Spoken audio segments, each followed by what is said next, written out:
Hello students, well I'm here to explain you the second chapter of your book It So Happened, which is titled as Children at Work.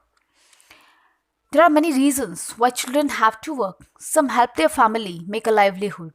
Others who run away from unhappy homes need to support themselves. Children who have to work can't go to school and play like other children of their age. You must be thankful to God for having such a beautiful life where everyone loves and take care of you and you enjoy all rights of children. It's a story about a boy named Velu. He was 11 years old from village. His father was an alcohol addict. He used to drink and often beat him. When he fed up of beaten, he ran away from his home. First day, he reached Kannur, from where he got on the Kanyakumari Express and reached Chennai Central Station. When the train stopped at platform, Velu got off. Velu was quite nervous because he had no money, no help, and no knowledge of this big city. He sat on a bench on the platform, putting his small bundle down. He put his head down on his knees, feeling miserable and exhausted. The scene that he saw on the station was quite new for him. People walked by, bumping into him with their suitcases, and a voice announced something on a loudspeaker. Near him, a group of people sat on their luggages looking at TV hanging from roof, and the noise was terrible. He had walked most of the first day to Kannur. That's why he was exhausted. He had no money for ticket, but luckily the ticket collector did not come to the unreserved compartment, so he had tried to sleep on the floor near the door. But a group of men next to him had played cards and shouted all night, so he was not able to sleep at all.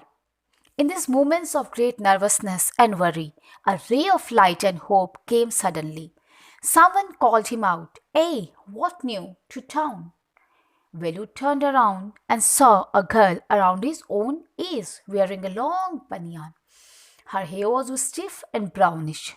She had a huge sack filled with dirty plastic cups and bottles, which she had picked up from the ground on one of her shoulders.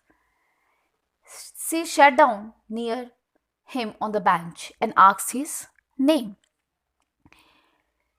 So he answered her, but he didn't want to tell each and everything to the strange girl that he had run away because he could not stand his father beating him for one more day.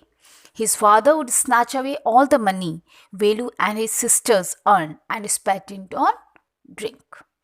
The girl asked that what had he planned to do over here, because this place is full of such kind of children.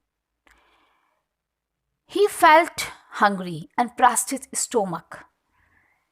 The girl said that, "Could I arrange some food if you desired?" In the beginning, Velu hesitated, but he had no way. So he followed her. He caught up with the girl as she was leaving the station. When they got to road, Velu found that the vehicles kept coming and never stopped for anyone. Smoke and dust flew at him, making his head spin. Now they had to wait for a long time before they could find a gap. Velu was hesitating. At the same moment, the girl dragged him to the other side. Velu's heart was beating fast because he had never been to city before. He looked back at the central station and the traffic again, that how they had managed to come through out. So they crossed a busy road and then a white bridge. Velu looked up at the hoardings and the pictures. He saw the pictures of banyans, car, tires, pens, a woman holding a box. The writing was all in English, so he was not able to understand. Later on, the girl pointed him towards one of a big building, and there was a hoarding, written in Tamil language. So the Velu was able to read. It was Central Jail. Velu asked her what she was carrying in her bag. She replied that she has things, bottles, and papers which she collected from the garbage bins or from the roadsides. Velu wondered what she was going to do with them, but he felt shy to ask more questions. It was still morning, but the sun blasted down on the tar and Velu's bare feet burned. He was not liking uh, to walk on such a road, but no way. He was soaked with sweat, so he tried hard to walk in the shade and keep up with the girl at the same time. After almost an hour of walking, they stopped in front of a big building. It was a marriage home named Sri Raj Rajeshwari Prasanna Kalyana Mandapam. The girl led him behind a hall. There was a big garbage bin overflowing with rubbish. A cloud of flies buzzed around, and two goats were fighting for a banana leaf. Anyhow, the girl found a squashed banana and a vada for Velu. It was very hard for the Velu to eat such things, but he was too hungry. So first he denied, but later on ate them because he had no option. The girl too ate a banana that she found there. The girl was getting late, so she picked up a couple of bottles from the heap and threw it into her sack and walked off.